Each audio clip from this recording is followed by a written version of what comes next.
आप लोगों के कैमरे के सामने ही उस दिन पूरे दिन बैठे थे, पूरी रात बैठे थे, इसलिए मामला बन नहीं रहा था, पुलिस ने दर्ज नहीं किया। फिर जरूर इनकी कोई मीटिंग हुई होगी, फिर इन्होंने 24 तारीख को ये शुरू कर दिया कि साहब ये पॉक्सो एक्ट लगा दिया जाए इनके ऊपर।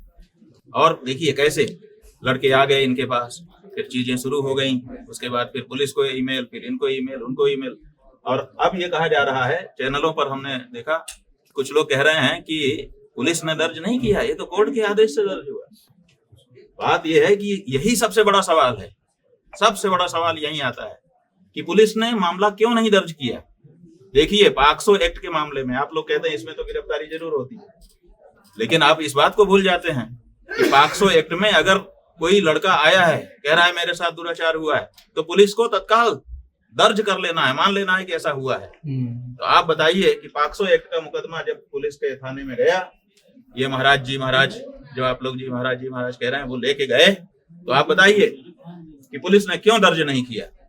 यही चोर की दाढ़ी में तिनका निकल करके आ जाता है कि पॉक्सो का मुकदमा लेकर के एक व्यक्ति 2 लड़कों को लेकर के गया कि नाबालिग हैं, इनके साथ बड़ा दुराचार हुआ है, फिर भी पुलिस दर्ज नहीं करती है। क्यों नहीं करती है? पॉक्सो जैसा मुकदमा, उसमें तो तत्काल पुलिस को सक्रिय हो जाना चाहिए, जो बच्चा कह रहा है उसी को मान लेना चाहिए और मान करके तत्काल उसका मेडिकल कराना चाहिए, तत्काल उसको जुवेनाइल बोर्ड को सौंप देना चाहिए, तत्काल उस पर कार्रवाई करनी चाहिए। तो सवाल यह है कि पुलिस ने क्यों नहीं दर्ज किया। तब आप सुनिए, क्योंकि चोर की दाढ़ी में तिनका होता है।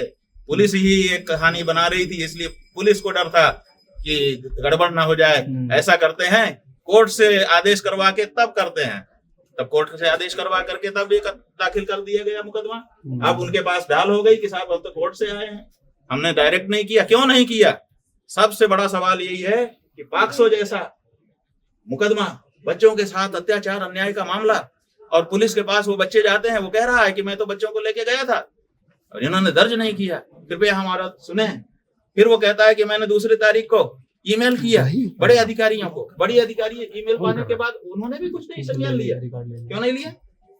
क्योंकि बड़े अधिकारी पहले से मिले हुए थे, वो सोच रहे थे कि हमारी निंदा ना हो जाए, इसलिए पहले कोर्ट से ले लेते हैं, चुप रह जाते हैं। तब जाकर के कोर्ट में मामला गया है। तो महाराज समझ रहे हैं महाराज जी? और कोर्ट में जब धारा 22 के अंतर्गत हमने सारा मामला रख दिया, अपने प्रमाण सामने रख दिए, उसके बाद जो आदेश आया उसमें उसका कोई उल्लेख ही नहीं किया गया कि इनकी तरफ से भी कोई बात कही गई है। और 14 पन्ने का लंबा, जैसा कि वकीलों ने आप लोगों को से बताया ही है कि इतना लंबा जजमेंट लिखा, सुप्रीम कोर्ट, हाई कोर्ट, जाने कितनी रूलिंग भर दिया, लेकिन ये नहीं बताया कि वो लड़के हमारे पास आए कैसे, कहां से आए। जब हमारे विद्यालय के छात्र नहीं थे, हमारे से उनका लेना देना कोई संबंध नहीं था, तो कैसे वो आ गए।